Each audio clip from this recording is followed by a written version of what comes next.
Perfect and glorious. That's the same thing husbands will do for a wife. To try to clean his wife to make her presentable unto who? To Elder John. No, to John. If it's Imam Paulette, yeah. To Elder Willie. No. If it's Imam Miriam, yes. Yes. But every other woman, no. A husband is supposed to try to make his wife wrinkle and spot-free, presentable, and glorious, or full of esteem unto whom? To himself. And in doing so, she'll be full of esteem towards who? Heaven. To the Father. The Father. Read on. Not having spot or wrinkle or any such thing, but that it should be holy and without blemish. So are men to love their wives as their own bodies. He that loveth his wife loveth himself. For no man ever yet hated his own flesh. So ought men to love their wives as what? As themselves. As themselves, or as their own bodies. Why? Go to Bar Shia. For they are one body. Chapter 2. One flesh. See, the reason why the Father writes his word like this is for us to see how we're supposed to come together as a union. He used the term, we his children, for a reason. Why? So that we know how to be to him as our Father. He calls Israel also a bride. Why? So we would know how to be a wife unto Mashiach. Right? So if we now know how to be a son or a daughter unto Yah, we're going to follow his commandments. If we don't know how to be a wife unto Yah, unto the Messiah, we're going to do what? Same thing. Follow his commandments. But he used certain things for us to understand, and now this right here is showing us how we're supposed to jointly come together and fit and operate as a card in a body. Bereshit chapter 2, 21. Bereshit 2 and 21.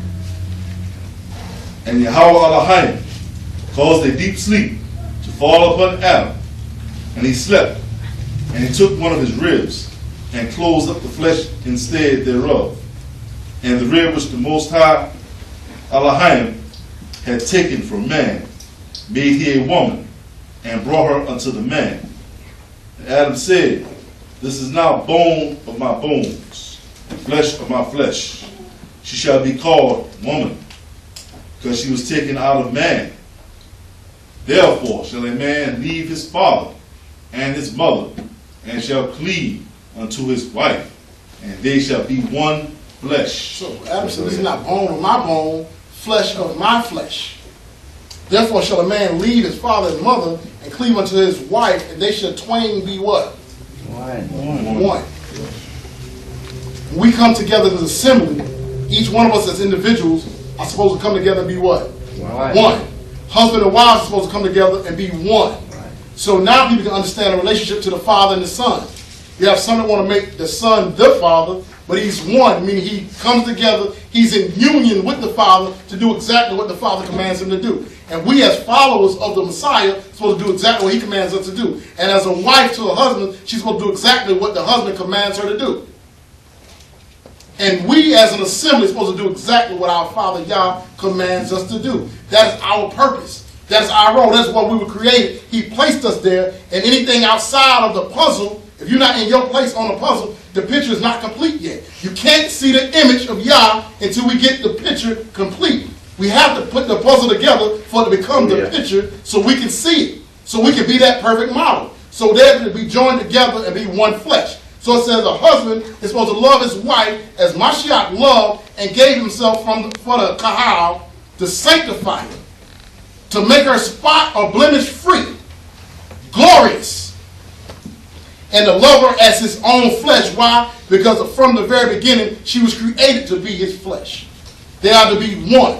Now, a man is to love his wife as his own body, and she is his glory and his esteem. Let's go here. 1 Corinthians chapter 11. And these are some of the scriptures that used to be issued, but we don't really have an issue here anymore. But it used to be an issue. 1 Corinthians chapter 11. Let's start at 1. 1 Corinthians 11 and 1. And this is why he's going to love his wife as his own body, because she's supposed to be his esteem. Or for the word that we may be familiar with now, she's supposed to be his glory. Read. Be ye followers of me, even as I also am of Messiah. Once you see that I start following Messiah, let me go on record right now. Me or any of the elders, if y'all see us go off, we start coming out of the word of the Most High, we ain't supporting or backing up what we say through scriptures, I'm telling you now, while we in a good spirit, y'all start following us. And we start taking on cult-like behavior, start to tell you to do wicked things, like, look, your wife ain't your wife until she sleep with me. You can't sleep with your wife tonight because she got to go sleep with the elders. These things have happened places before. If these type things start happening, then y'all know, yeah, you might looking crazy, looking at me like, what? Yeah, that's some places that ain't got this deep thing. Like the elders are so up there that they sleeping with men's wives, and the men can't say nothing about it. If we ever get to that point, y'all, run! Them elders done turn wicked. But the reason why we say study, show yourself approved, as long as you're following us as we follow Messiah, then follow us. Be ye followers of me, even as I also am of Messiah. You study the scripts and you read the scripts, you'll know if we follow Messiah or not. But read on. Now I praise you, brethren, that you remember me in all things, and keep the ordinances as I delivered them to you.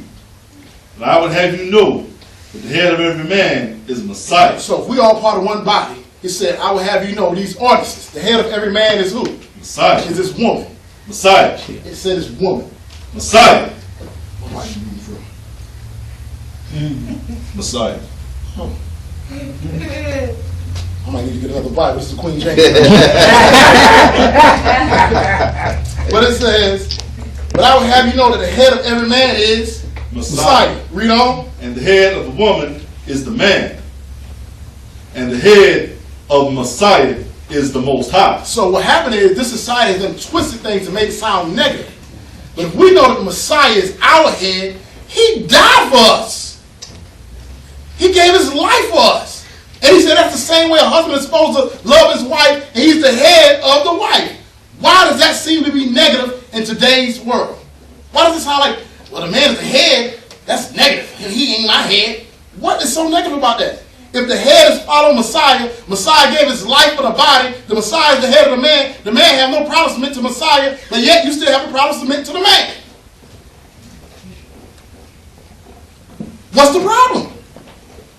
You really don't have a problem submitting to the man, you have a problem submitting to Yah. This is his word. And if it's done in an upright order, if the man submits to Messiah, he's told how to love his wife, as the Messiah loved the church or the assembly. What's wrong with a man being head? This Bible just told us back in Ephesians that a man's supposed to slap his wife up and down around the house. Huh? That's what we teach here. She get out of line, punch her in the mouth, black her eye. Love your wife. Huh? Love your wife. So if that's not what we teach, if we teaching it as the word say, what's the problem? Read on.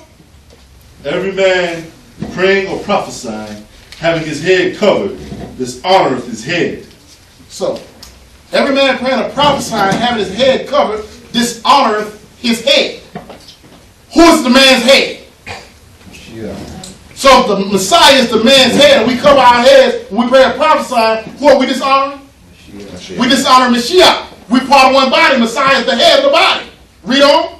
And every woman that prayeth or prophesieth with her head uncovered, dishonoreth her head. But every woman praying or prophesying with her head uncovered, dishonor her head. Who was her head? Amen. So if the man is praying covered, he's dishonoring Messiah. If the woman is praying uncovered, she's dishonoring her husband. Read. For that is even all one as if